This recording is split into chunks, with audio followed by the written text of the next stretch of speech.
toplumsal güvenliği hem de bu çocukların geleceğini tehdit etmektedir.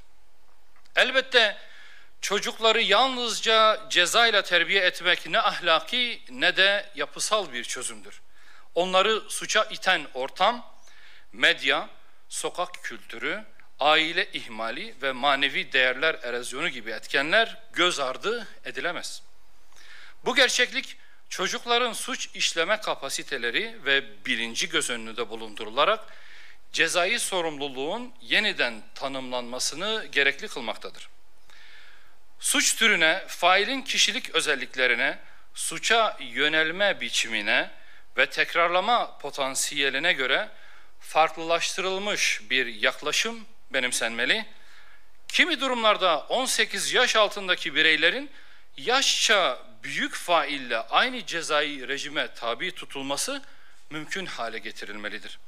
Bu çocukları hedef almak değil, suça teşvik eden düzeni fark edip hem koruyucu hem caydırıcı bir düzenlemeyle adaletin ve toplumsal huzurun sağlanmasıdır.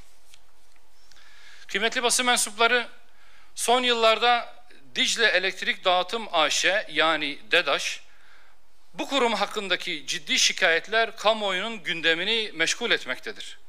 Bu şikayetlerin başında elektrik kesintileri, kaçak kullanım iddiaları belgelenmeden kesilen fahiş cezalar ve bunun sonucunda tarımsal üretimin sekteye uğraması gelmektedir. Kaçak kullanım iddialarının ispatı bağımsız denetim kuruluşlarıyla yapılmalı, sayaçların uzaktan okunması yerine yerinde tespit ve tutanakla ispat şartı getirilmelidir.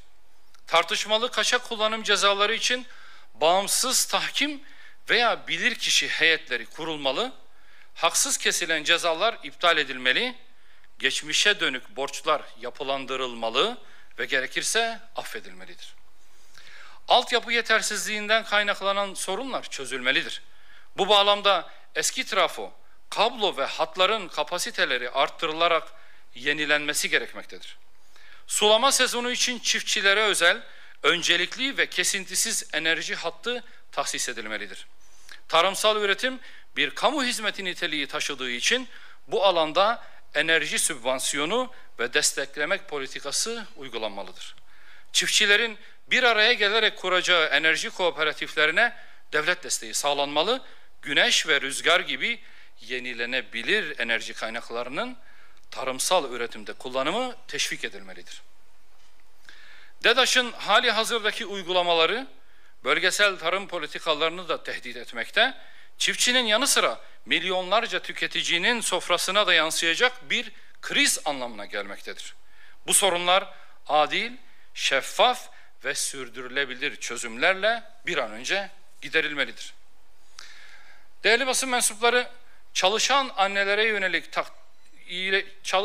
annelere yönelik iyileştirmeleri takdirle karşılıyor ve destekliyoruz. Anneler çocukları ve işi arasında bir tercih yapmaya zorlanmamalı, çalışma hayatı annelik sorumluluklarını göz önünde bulunduracak şekilde düzenlenmelidir. Kadınlara yalnızca çalışma hayatında yer aldığı takdirde değer biçen bir anlayış yerine milyonlarca ev hanımının emeği yok sayılmamalı ve değersiz görülmemelidir. Oysa birçok mesleğin bir arada yürütüldüğü kutsal ve paha biçilmez bir meslek olan annelik yüceltilmeli, takdir edilmeli ve ekonomik olarak desteklenmelidir. Bu kapsamda daha önce teklif ettiğimiz 25 yıl evli kalan annelere emeklilik hakkının tanınmasını talep ediyoruz. Bugün çocuk başına annelere verilen ekonomik destekler yalnızca ikinci çocuktan itibaren başlatılmakta ve sadece 5 yılla sınırlı tutulmaktadır. Oysa çalışmayan annelere bir ayrıcalık tanınarak bu yardımlar her çocuk için lise öğretimi bitene kadar devam ettirilmelidir. Böyle bir uygulama çocuk sahibi olma konusundaki tereddütleri azaltacak ve doğum oranlarının artmasına katkı sağlayacaktır. Ailenin her bir çocuğunun en az lise mezunu olana kadar desteklenmesi, çocuk yetiştirme sürecindeki maddi kaygıları hafifletecek, ailelerin yükünü azaltacak ve dışarıda çalışmak istemeyen anneler bu yönde bir mecburiyete itilmemiş olacaktır. Hüdapar olarak çalışan ya da çalışmayan her kadının desteklenmesini, ailenin korunmasını ve güçlendirilmesini esas alan politikaların daima takipçisi ve destekleyicisi olmaya devam edeceğiz. Değerli basın mensupları, Siyonist terör rejimi Gazze'ye yönelik abluka ve saldırılarını sistematik olarak arttırmakta, ateşkes müzakerelerini sabote etmekte ve bölgeye gıda girişini engelleyerek açlığı bir silah olarak kullanmaktadır. Bu nedenle her geçen gün açlıktan şehit olanların sayısı maalesef artmaktadır. İslam ülkeleri ve uluslararası kuruluşlar artık sadece kınamakla yetinmemeli, somut ve caydırıcı adımlar atmalıdır. Öncelikle Gazze'ye sürekli ve güvenli bir insani yardım koridoru oluşturulmalı. Bu amaçla uluslararası gözlemcilerden oluşan bir insani koruma gücü bölgeye gönderilmelidir. Türkiye ve Katar gibi ülkelerin öncülüğünde Gazze'nin sınır kapılarını açık tutacak ve yardım geçişini güvence altına alacak bir bölgesel insani yardım koridoru acilen oluşturulmalı. Bununla ilgili bir komisyon mutlaka kurulmalıdır. Ayrıca Mısır sınırındaki refah kapısı derhal açılmalı. Bu konuda Kahire yönetimine baskı yapılmalıdır. Gazze'ye giden yardım gemilerine uluslararası koruma sağlanmalı. Siyonist terör rejiminin ablukayı ihlal etmesine karşı fiili yaptırımlar uygulanmalıdır. Siyonist terör rejiminin sözde meclisinin almış olduğu Batı Şeria'yı ilhak kararı, uluslararası hukukun işletilmemesi, sözleşmelerin uygulanmaması ve 2 yılı aşkın süredir devam eden soykırıma karşı dünyanın sessizliğinin bir sonucudur. Bu sessizlik Siyonist rejime her türlü suçu işleme cesareti vermektedir. Filistin topraklarının sessizce gaspı artık açık gaspa dönüşmüştür. Sözde ilhak kararının uygulanması, Siyonist terör rejimini hiçbir sınır tanımayacak Kudüs ve Mescid-i Aksa ile birlikte Mısır, Ürdün ve Suriye başta olmak üzere tüm bölge ülkeleri de daha büyük bir tehdit altına girecektir. Baştan beri söylediğimiz gibi bu rejimi Gazze'de durdurun, yoksa yarın çok geç olacak. Kıymetli basın mensupları, Siyonist rejimin Suriye'ye yönelik kara ve hava saldırıları yoğunlaşırken ABD'den gelen Suriye bölünebilir açıklamaları bu kaosun bilinçli şekilde kurgulandığını göstermektedir. ABD'nin Ankara Büyükelçisi Tom Barak'ın Şam, Suriye ordusundaki İslamcıları temizlemeleri şeklindeki sözleri ise bu planın merkezinde bir kez daha İslam'ın ve Müslümanların hedef alındığını net biçimde ortaya koymuştur. Ortadaki tablo açıktır. Suriye topraklarında belli gruplar üzerinden Siyonist terör rejiminin hedefleri doğrultusunda bir bölünme ve istikrarsızlık planı yürütülmektedir. 14 yıl süren iç savaşta büyük acıları yaşayan Suriye halkı etnik, mezhebi ve dini ayrım gözetmeksizin bu planlara karşı yekvücut olmalı, ülkenin egemenliğine sahip çıkmalıdır. Bu süreçte Suriye yönetiminin kapsayıcı bir tutum sergilemesi ve siyasi çözüme açık bir yaklaşım benimsemesi söz konusu dış müdahale ve planları boşa çıkaracak en etkili adımlardan biridir. Başta Türkiye olmak üzere tüm bölge ülkeleri Siyonist rejimin Suriye'yi istikrarsızlaştırma çabalarına karşı durmalı, Suriye yönetimine diplomatik, ekonomik ve güvenlik alanlarında somut destek sunmalı ve ortak bir duruş sergilemelidir. Değerli basın mensupları, son olarak memleketim ve seçim bölgem olan Batman'ın dünden bu yana acil gündemine temas eden bazı açıklamaları yapma gereği duyuyorum. Batman merkezinde geçmişten bugüne tarım arazilerinin imara açılması, hali hazırda imara açılan alanların neredeyse tamamının tarım arazileri olması Batman'ın geleceği için bir handikaptır. Bu sebeple tarım alanlarının imara açılması zorunlu ihtiyaç temelli projelerle sınırlandırılmalıdır.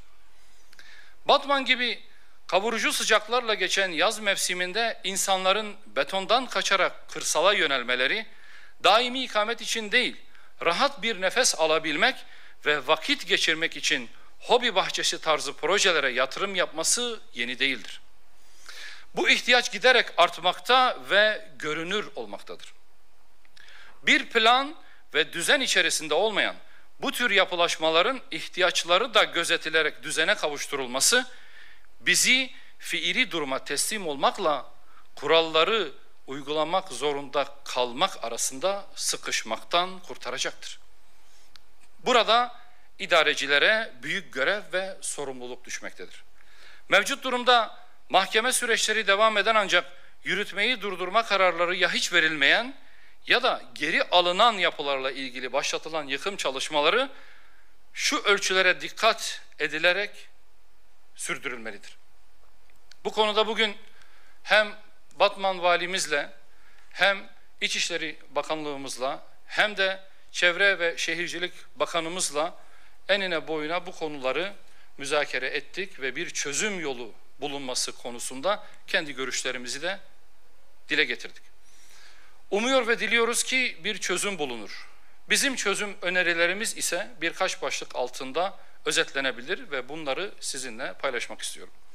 Birincisi, Batman merkezinde belediye uhdesinde olan alanlarla ilgili denetim ve kontrol için gösterilen dikkat ve özenin İl Özel İdaresi tarafından da gösterilmesi için teknik altyapı ve yeterli personel görevlendirmesinin yapılması, kaçak olduğu tespit edilen yapılarla ilgili henüz zemin hazırlama ve temel atma aşamasındaki tutanakların tutulması ve mühürlenerek inşaatın ilerletilmesinin engellenmesi sağlanmalıdır. Daha önce belli alanlar için ilan edilen sınırlı sayıda seçenekler arasından değil, köy bazlı çalışmalar yapılarak köy yerleşim alanının içinde ya da çevresinde tarım arazilerini işgal etmeyecek, hobi bahçesi yapımına uygun alanların tespit edilerek ilan edilmesi, bu şekilde ihtiyacın yönlendirilip yönetilmesi gerekmektedir. Üçüncü olarak, bir yandan korunan değer açısından çarpık ve kuralsız kentleşmeye müsaade edilmemesi ama bir yandan da gözden çıkarılması düşünülen değer olarak bütün kazancını hobi bahçesine yatıran insanımızın menfaati arasında bir denge kurulması gerekmektedir. Bu sebeple yargılama süreci devam eden hobi bahçeleriyle ilgili inşaatı tamamlanmamış ya da tamamlanmak üzere olanlar açısından yıkım işlemlerinin yargılama süreçlerinin tamamlanması ya da fiili durumun mevzuata uydurulması süreçlerin bitmesine kadar durdurulması, yıkım işlemlerinin henüz temel atma veya zemin hazırlama ile inşaatına yeni başlanmış yapılarla sınırlandırılması gerekmektedir. Unutmayalım ki Batman'ın genel menfaatlerini üstün tutmak zorundayız. Gelişigüzel ve çarpık kentleşmeye göz yummak şehrimize iyilik yapmak demek değildir. İhtiyaçlar vardır. Bu ihtiyaçları yönlendirip yönetmek devlet aklıyla mümkündür.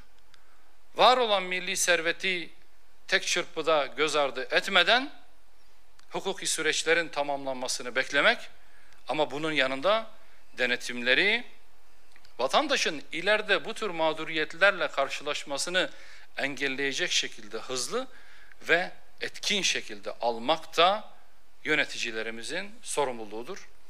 Hepinize teşekkür ediyorum.